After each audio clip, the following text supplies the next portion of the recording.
জরিপের কথা যেটি মাহমুদ স্যার বলছিলেন যে অনেক ক্ষেত্রে ওনার মনে হয় ইন্টেনশনাল, আসলে জরিপ কিছুটা হলেও অথেন্টিক হওয়া দরকার, ভ্যারি করতে পারে সেটা 5-10%, কিন্তু একদিকে একটার চিত্র 70%, যার দিকে উল্টার দিকে আরেক রকম, মানে কি বলবেন আসলে?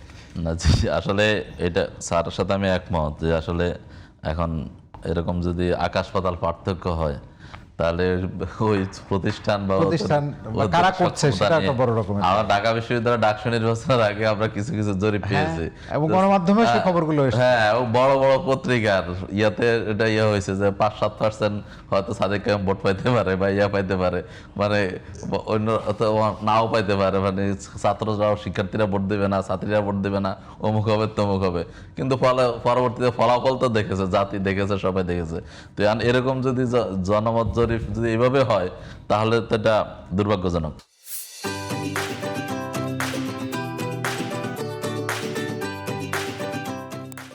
আপনার এখন জামাত ইসলামীর ভোটের ক্যালকুলেশন আপনি যদি করেন যে 1991 সালে জামাত ইসলামী নির্বাচন করেছে অধিকাংশ আসনে, এবং 300 আসনে নির্বাচন করেছে 96 সালে। তো সেই সময় জামাত ইসলামীর যে ভোটের রেশিও ছিল, আজকে সে 96 পর থেকে আজকে কোন সাল? 2026। আজকে 2026, কত বছর? 30 বছর, প্রায় 30 বছর। এই 30 বছরে যে উত্থান, মানে জামাত ইসলামী বলেন বা অন্যান্য সংগঠন বলেন, আপনি অনেকে কি করে মানে পরিকল্পিতভাবে যে 4% জামাতের 4% ভোট, আর জামাতের 4% ভোট হলো কয়টা আসনে, যে কয়টা আসন বিএনপি জামাতকে দিয়েছে বা জামাত যেখানে নির্বাচন করেছে 30টা বা 33টা 31টা আসনে। তো 31টা আসনের ভোটকে যদি আপনি 300 আসনের ভোটে কনভার্ট করেন এবং দেখান, তাহলে এটা তো আপনার ওই যে পরিকল্পিত এখানে এটা ইয়ে করা হয় আর কি।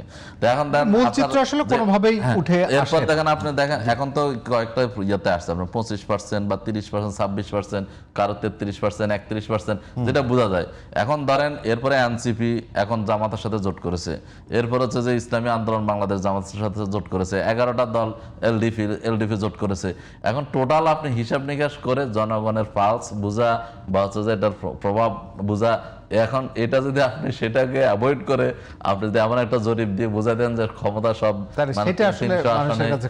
এগুলো মানুষের কাছে হাস্যকর। শেষ করবেন এক লাইনে, অর্থাৎ এই যে আমরা এনসিপির নেতাদের বক্তব্যের মধ্যে দিয়ে যে আলোচনাটা শুরু করেছিলাম, শেষ করতে চাই 1-2 লাইনে।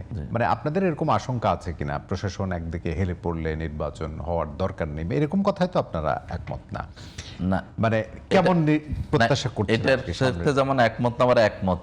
আপনি যদি যে অপরাধের কারণে আওয়ামী লীগ ফেসিবাদ হইলো বা আওয়ামী লীগ আজকে দেশ ছাড়া হইলো, সেই অপরাধ যদি অন্য কেউ করে এবং জনগণের ভোটাধিকারকে মূল্যায়ন না করে, জনগণের মতামতকে প্রতিফলন হওয়ার সুযোগ না দিয়ে আমি যদি অন্য কোনো অসৎ উপায় অবলম্বন করি, এবং সেই ক্ষেত্রে যে ব্যক্তি এবং কর্তা ব্যক্তিরা ভূমিকা রাখবেন তাদেরকেও ইতিহাসের দায়ভার নিতে হবে। আপনি দেখেছেন এর আগের সিইসিকে যুদ্ধ দিয়ে ফিটানো হয়েছে, এটা জনগণের ক্ষোভের প্রতিফলন।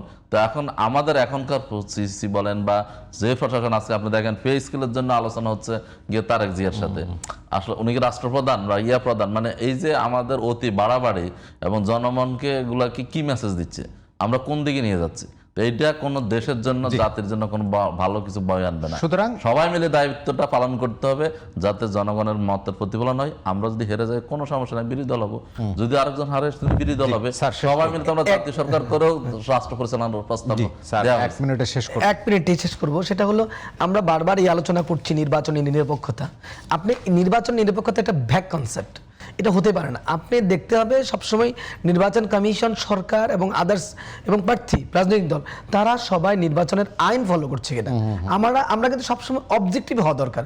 আইনটা ইম্পর্টেন্ট, আপনি আইন ফলো না করলে দায়বদ্ধ হবেন, কিন্তু আপনি নিরপেক্ষ কিনা এই প্রমাণ পৃথিবীর কেউ করতে পারবে না। একদমই আমরা শেষ করতে চাই। কিন্তু মানুষ যে ভোট দিতে যখন যাবে, আপনার আইনে সবকিছু ঠিক আছে, কিন্তু দেখা গেল যে কাজের আইন মেনে ফলাফল দেওয়া হলো, ভোটটা রাতের বেলা, সেটা আবার অনেক সময় রহমান এবং